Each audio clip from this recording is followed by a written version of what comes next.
Hey everyone, Rob from Southgate Media Group here. Before we get started with this podcast, we have a quick message. If this is your first time checking out the show, we love that you found us and we really hope you enjoy it. What we have to say is for the subscribers, if you enjoy our shows, would you please donate to help keep these going? We don't want to have to put traditional ads on these shows, but this does cost money, so we really do rely heavily on donations.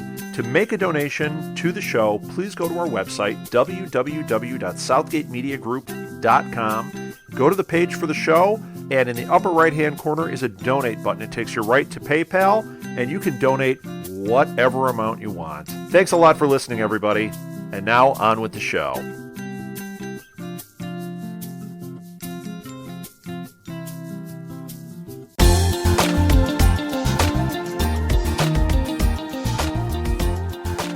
Hey Primatech peeps, welcome back to the Primatech Files, a Southgate Media Group podcast dedicated to all things heroes related. I am Lilith, and on the hunt for specials with me is Ricky. Up for discussion today is an absolutely great episode of Heroes. I can finally agree with Ricky because we have the right episode now. Yes. 318 Exposed. Oh man, so good. Oh, so let's just jump right into the recap with the technical specs. This episode first aired on March 2nd, 2009. It is written by Adam Armis and Kay Foster, and we have Eric Langeville as director, and I believe Ricky has the synopsis for us. Acting on a tip from Rebel, Peter and Matt head to Building 26 to find Daphne. Claire helps Alex escape and is assisted by her mother Sandra. Sylar and Luke hunt down a place Sylar's father once visited. Ooh, okay. Ooh. So I have Matt and Peter in search for Daphne, and Peter finds some useful information. Yep. And an unfriendly face returns. Ooh, who is that unfriendly face? Doyle! So, yeah, let's just go with all the stuff that isn't the badass stuff. So we might as well start off with Sylar. Let's start off with Sylar's story because, you know, Big that's Jim's pretty much... Franken fries. Yes, let's start off with that. Basically, this kind of episode acts as a company man kind of. It's like a 10-minute company man with Sylar. It's all told in kind of flashbacks. I kind of like the way that, you know, you don't really hear any words being said. It's just with music being playing over the top. And it's basically kind of Sylar remembering his mother dying at the hands of his father, and like the day that he was sold to Virginia and Martin. Hashtag creepy. Yes. Yeah, obviously the scenes look vastly different from the rest of like Sylar's kind of stuff, because obviously it's like that kind of flashback kind of. Is it sepia or is it black and white? I think it's black and white. It's a little bit sepia, definitely. Yeah. It's his suppressed memories, and it's easy to see why it's kind of suppressed memories, because obviously, you know, it's a dark time for him, and obviously with that and, you know, the trauma and his kind of power kind of starting to manifest, you can kind of see why he wasn't meant to be a watchmaker and why he obviously became a killer, because, you know, that kind of PTSD. It's Dexter all over again. Yes, basically. blatantly, yes. Well, he finally ends his journey with Luke in this episode. Thank God. He basically just says, Luke, go back to your mother. I don't know. I can't see how Luke was able to go back to his mom, because he blatantly just said that he hated her. Oh, he did. I wrote a whole fanfic about it, how he got murdered by hobos with special abilities. Fair enough. So yeah, that's basically Sylar. It's kind of pushing forward to him meeting his father, and it's giving him that kind of last piece of information that he kind of needs before he faces his father for the final time. I just love how, like, Luke all of a sudden is like, well, yeah, your dad's a jerk, and then Sylar's like, that's not what you've been telling me! I was trying to find the right time. What a bad line. Yeah, it's basically all that happens with the Psyman. No, we're not making that a thing. Yeah, we are. If Sami can be a thing, the Psyman can. I guess we'll move on to kind of Nathan, Matt, Peter, and Danko, because they all kind of link together, I guess. Okay, so it's like in Building 26 control room, Danko gets informed that Parkman and Peter are in the building, and then like Noah goes after them even though he told them not to. Yeah. And then he finds himself at gunpoint, and it's two guards being telepathically controlled by intruders. He figures out a strategy to counter the telepaths, and then Danko helps capture Parkman. And then Nathan makes a deal with his brother, you know, because they stole all the information. Yeah. So, before they go into Building 26, Peter takes telepathy from Parkman, And they go in, and he says, it's better for both of us to be pushing thoughts into people's head than just one. And I think, obviously, Peter kind of seems like he does it on a whim, but he's actually thought about this because, him being able to fly won't really help them unless it's for escape. But there's going to be so many people in that building that they'll need two people to do it. Once again, Peter showing, that he can be smart every now and then. They end up going into the building, and the fact that Noah is able to say, when Parkman uses his powers, his other senses are heightened, and that's how they can get to them.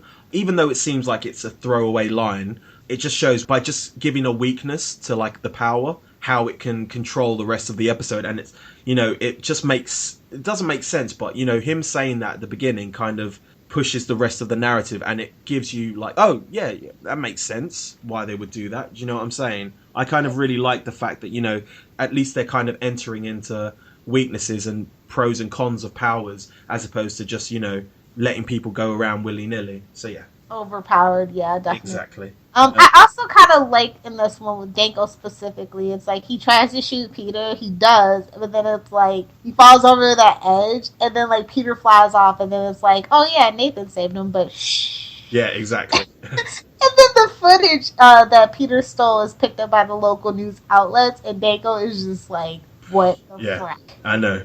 Also, in saying that, Nathan saved his brother, he ends up like with his mom. They're just having an argument back and forth. And I really like the fact that at the end of it, Peter hugs him, steals his power, and goes off. It's like, it's only taken Peter 3 times to learn the fact that he can hug someone and take their power, as opposed to, first time he got his power taken, the second time he got injected with whatever and stopped. So yeah, I really like the fact that, he kind of is using his smarts for once. So yeah. Yeah. But also the thing about Matt's powers having like a weakness, it kind of makes the whole scene that kind of more dangerous, unpredictable and dramatic, because, they're kind of working against something, and they're not just going in, taking what they need and go.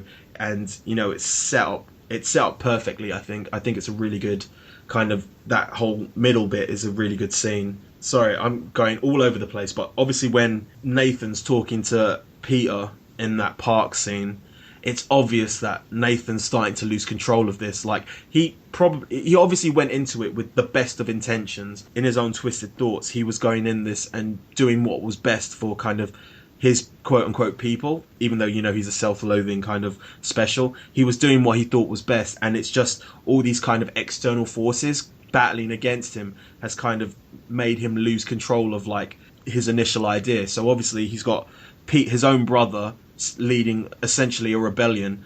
And his daughter. Exactly.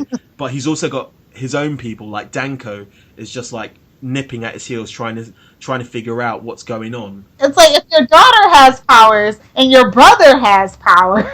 That is a fair... He goes to have dinner with Angela eventually. Oh yeah. That's a good point, but also at the same time, Nathan didn't have powers before. So yeah.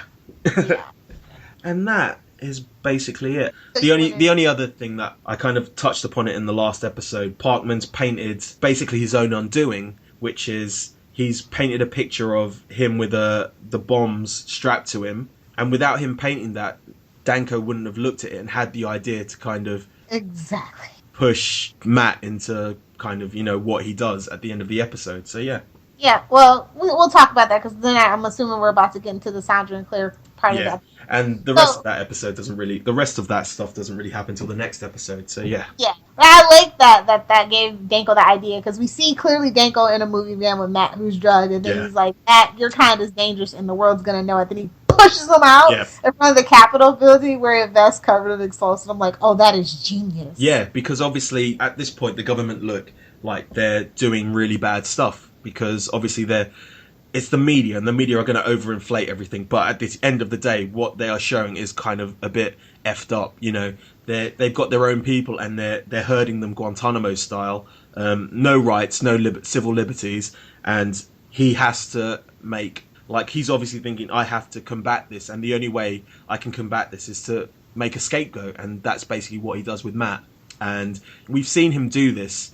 He will do what is best for the greater good, much like Noah would. Even though it's like the most effed up thing in the world, he will do what he needs to do to kind of save face for his people. Yep. But anyway, let's get to the good part. So the episode opens up with Claire bringing a sandwich to Alex, who's like still hiding in her room. I'm like, God, it must be rank in there. And it's not even the fact that he's still hiding in there. He was in the cupboard the whole time that Claire's basically finding out from her father that, you know, her parents are separated. So yeah. And then she's like, yeah, I got money for a train to Albuquerque. You can start a new life. And he's like, I don't want to leave. And she's like, dude, you got to listen if you want to. Come with me if you want to live. But also, how is going to Albuquerque going to help him? Because he's Bugs Bunny, apparently. And then Sandra comes in. Yeah, she calls her name. And then she walks in. And she's like, where's my money, bitch? Where's my money? I keep it in this little fake Converse. Yeah. Oh my God, no, God, no. And then Mr. Muggle starts barking and then, like, finds Alex a sandwich under the bed. And Sandra's, like, the smartest she's ever been. And she's like, what's going on in here? It's a great red herring as well, because you think he's barking at Alex under the bed. And then she picks up Mr. Muggles and he's just got this sandwich in his mouth. It's so good, like... They don't need hero for comedy when they've got Mr. Muggles, but yeah. Then she opens up she doesn't even open up the wardrobe. Sounds come from the wardrobe, and she goes into the wardrobe and sees Alex there. And then it is interrogation time. No, Claire's like, this is my boyfriend. I'm like, that's actually even worse. This is a grown man. You are still jailbait. And she brings it up. She's like, my daughter's only 17. He's like, I don't even look at her. And that sounds even worse, because obviously he doesn't even look at her while they have sweet, sweet love. But yeah, anyway.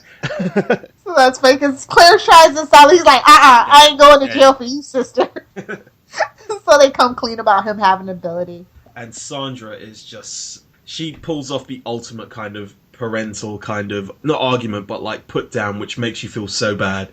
And I'm not angry, I'm just disappointed. And that gets said to you and you're like, right to the heart. It hurts. It hurts me deep in my chest. But yeah. So then, like, Sandra's, like, smart. She's been smarter than we've ever given her credit for. She's like, yeah, that pool van's a surveillance van. Yeah. She's like, I'm tired of being lied to. You guys think that I'm dumb, but I'm not. And she just lays it all out, and she is so good in this episode. She is badass in this episode, so yeah. So not only she like Lyle's so stupid. Yeah. She goes in there, he's playing with his PSP, and then she's like, you got a C- on your history exam. I'm like, well, it's not flunky. Yeah. That's not really a good excuse to confiscate his driver's license. Sorry, a C- is basically the average of like season 3 for us at the moment. So yeah. Heroes overall, quiet as it's kept. And then she uses that to create a fake ID for Alex. And I'm like, I'm sorry, honey. California 2009, we did not have laminated IDs. That is like something from the 90s. I'm just saying. But her explanation of like how to make a fake ID and why she was making fake IDs is so good, because it seems like it's something that's been said in passing, but it's so authentic. It feels like someone's actual story from the writer's room. They're like, yeah, I really like Def Leppard and I really wanted to go see them, but I was only like 16. So, you know, I just ended up making a fake ID and this is how I did it. And that seems like how they did it. And I really like that part about the story. I think it's something that Heroes doesn't do. It's kind of more explanations of how they know stuff, whereas this kind of is still an explanation, but it feels real. It feels of a misfit youth. We all have some. Exactly. But what's crazy is that, like, the only thing that I didn't really like about that scene, and Claire's like, I apologize for being the cause of your troubles, and Sandra's like, it's not your fault, and then Claire's like, you and Dad gonna get a divorce, and she's like, we're not gonna talk about that right now. Yeah. Let's get this kid safe. I was like, oh, thank God. Well, I think Sandra also kind of brings up how Claire's starting to become her dad at one point as well, which I thought that had to hurt even more than I thought that was a very good point, because obviously, as per Claire and Noah, they're always at odds with each other, and the more similar you are to someone, you're going to butt heads, and that's kind of a really good explanation for it. But also, you know, the fact that he lies all the time, and yeah. And it seems like he doesn't really love his family outside of Claire. I'm just saying. Exactly. Anyway, after showering and changing clothes, Alex asks Claire why she's helping him. And she's like, dude, we're an endangered species. And I'm like, yeah, Sylar is still on the loose. Yeah. The government, it'll crumple eventually. And then he tells her that she's special, not just because of her ability. And I'm like, oh my God, do we have another Zach at this point? So anyway, what happens after that? They get a bit flirty at that point. He says, he says something along the lines of, maybe if this wasn't all hanging over us, we could go out. It basically, Alex is there at this point to kind of tell us how Claire is feeling about her parents kind of getting a divorce and see where she's at in a kind of headspace, because she says, my parents are getting a divorce. He's like, well, half of American couples are getting divorced, and she's like, well, how many of the other half are actually staying together because they love each other? And that kind of cynical. Oh, it was so true in 2009 because of the big market crash, and so there were like people who hated each other that were living with each other, and I think that's where that came from. But yeah, and then they essentially Rachel. Oh, Mills, they have to hide him in that stupid little space. Rachel Mills comes in with Agent Dutyface, and basically they go through the house. They hide Alex in like this little space where Noah keeps his files, and then afterwards they cause a distraction and they go on the run, and then they have that little kiss in the pool, which kind of doesn't make sense because you still see bubbles coming up. So yes. So he gets away. Yes, he gets away, and it kind of is just Claire learning to be a better hero than her father, and the simple fact is she does it by being honest. So yeah, he gets away. Yeah, and then like Claire thanks Sandra for all her help, and she's like, I'm glad, whatever to help. And then she's like, let's watch a movie. And so Claire goes downstairs to get the popcorn, and then we see freaking Eric Doyle, aka the Puppet Master, who said he received a text message from Rebel saying Claire will save you. And I'm like, hold up, Rebel. Hold up! This is your one big freaking mess up. That was messed up. I'm sorry. I don't think you deserve to be saved. I don't know. I think they needed to kind of bring up someone else needing to be saved, because obviously she's helping Alex out because he's a quote-unquote good guy, but you also need that kind of question of, will you help anyone, or will you help the person who nearly murdered you? No. And, they kind of play with that in the next episode, so yeah, we'll talk about that as it comes, and we will probably have a minor disagreement about it, but yeah. Yeah, I definitely disagree with it. I mean, if he hadn't been so #rapey, maybe. I'm just saying, people like that don't need to be sticking around in the gene pool. Fair enough. Anyway, so yeah, let's get into the review. Best character. Duh, Sandra Bennett.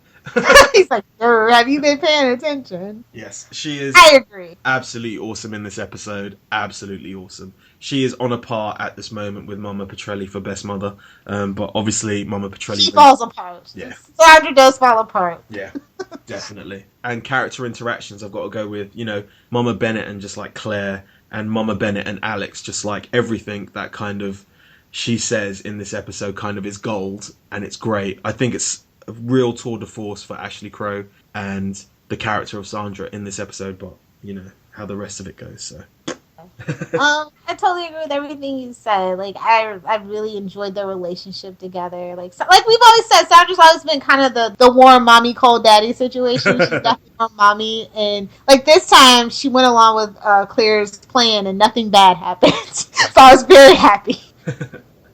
Best scene? I'm going to go with the scene where she's making the fake ID. I just love it. I think it's so good, and it doesn't seem like it's something that fits in with the kind of heroes kind of universe because of the way that it felt so natural in an explanation. So yeah. How about you? I think my favorite scene is where we're in Costa Verde and Sandra's creating the distraction by leaving the house with Lyle in the car, and then Claire and Alex sneak back out. And they land on top of each other. Yeah. You can get off me now. Oh, and then my favorite moment is like when Sylar gets mad at Luke and then he pushes his face in the window because it looks like he's getting an atomic wedgie at that point. And he does it again at the end. He pushes him up against face first against the wall, doesn't he? Yeah. Oh, yeah. You got any favorite lines? I am going to go with, I cannot believe you know how to make a fake ID. Where did you learn that, Dad? No, Claire. Believe it or not, I was a teenager once, and an enterprising one. Not unlike you, young lady. There was this band once I wanted to see. Def Leppard. Oh my god, Rick Savage. Bass player. So cute.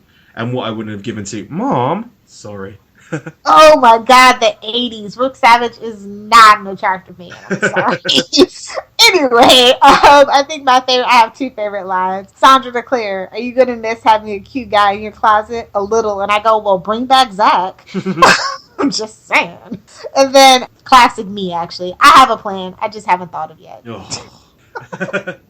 It's typical Claire, honestly. Yeah. So, grade. I will go a solid B as in boy for this episode. I am going to go with an A minus because Ricky's the positive one I know, this right? week. I don't know what's going on. Because most of it is Sandra Bennett. You know, they've got the little things in between, but you know that the Sandra Bennett scenes more than make up for it. So yeah, I'm gonna go with an A minus. How comes you're giving it a B? I mean, I like this episode well enough, but like, and as much as I like the Sandra and Claire relationship, at that point in the series, it's not what the show needed. We were going in a completely different direction away from that, and I feel like they were just kind of pussyfooting around the fact that we needed to get to the action. Yeah. This was just basically like a flavor episode, if you will. Fair enough. But it was still very well done. Yes. Cool. Trivia. Lyle's driving license reads Lyle Bennett rather than the name he and his family assumes upon moving to California, Butler. Yoinks. Well, they dropped the butler. I just don't remember when. Fair enough. That's basically all I have. Excuse you. Fleetwood Mac's The Chain is playing in Sylar's flashbacks. Don't you dare. Wait. You know who Fleetwood Mac is? Because I vaguely remember Clam. I just didn't know the song you were talking about. That particular song you were talking about. I was like, no, I don't think that ever came on my radio station. Yeah, cool. So the comic book we have is Puppet with No Strings. It's basically a Doyle-centric comic. So it starts off with Doyle. He's kind of being interrogated, and it says how he escaped Primatech. He saw Sylar as he was escaping, and he kind of felt inferior to him. He no longer has the fear of the company following him, and he's kind of self-loathing because of how people look at him. And that kind of what sparked the change in him at that point. Rebel's obviously been sending him messages and helping him out, and Rebel's asking if he's going to change, and he realizes that he wants to, you know, make people laugh instead of fear him. And at the end of the episode, he is saved by Rachel Mills and like taken away.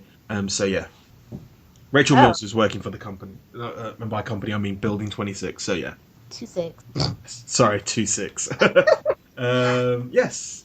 Okay, well, surprise, surprise. You're never going to guess who both wrote and did the art for this. It's a Mr. Greg Beeman. What? No wonder it was so badly drawn. No, I'm joking. Ooh, shots fired! Yeah, it did really look like stick figures. I'm just saying. The Easter egg is a behind-the-scenes image of John Glover and Zachary Quinto. I'll just leave it at that. Oh, Emmy nominated John Glover. Sorry. Smallville in the house! Sorry. We have the following people who joined us with the live tweets. They were either tweeting, retweeting, or faving during the live tweets. We have Raina Wero 750, Vanessa Van Black, Paraceline, Nemesis HD, Soft_Guitar 60, Demetria Mills 3, and English Idiot 101. Awesome. Oh, thank you very much. Looks like it's time for some shameless plugs and self-promotion. We'll start with the show contact info. We here at Primatech Files love listener feedback. If you would like to get a hold of us, we have a ton of ways. You can email us via primatechfiles@gmail.com. You can leave us a private message or interact with our posts over on facebook.com/primatechfiles. We live tweet 2 episodes per week every Saturday starting at 11 a.m. Eastern Standard Time. For more information, be sure to follow us on Twitter at primatechfiles. You can also find us on Clamor, Tumblr, and YouTube by simply searching for Primatech Files. If you enjoy this podcast, be sure to rate, review, and subscribe to us on iTunes. What's that? You don't have an iTunes account? That's okay. We're on a lot of podcatcher services such as Stitcher and SoundCloud. All you have to do is search for, you guessed it, Primatech Files. We're also on Libsyn.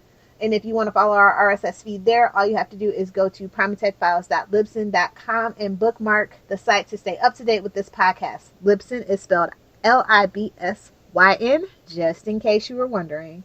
We look forward to interacting with you. If you love our podcast, be sure to check out Southgate Media Group's iTunes provider page to see a list of what other podcasts are hot and trending in our network. Or you can take that one step further and visit southgatemediagroup.com, where you can find a full list of our 80 plus podcasts, along with weekly blogs and information about all the hosts.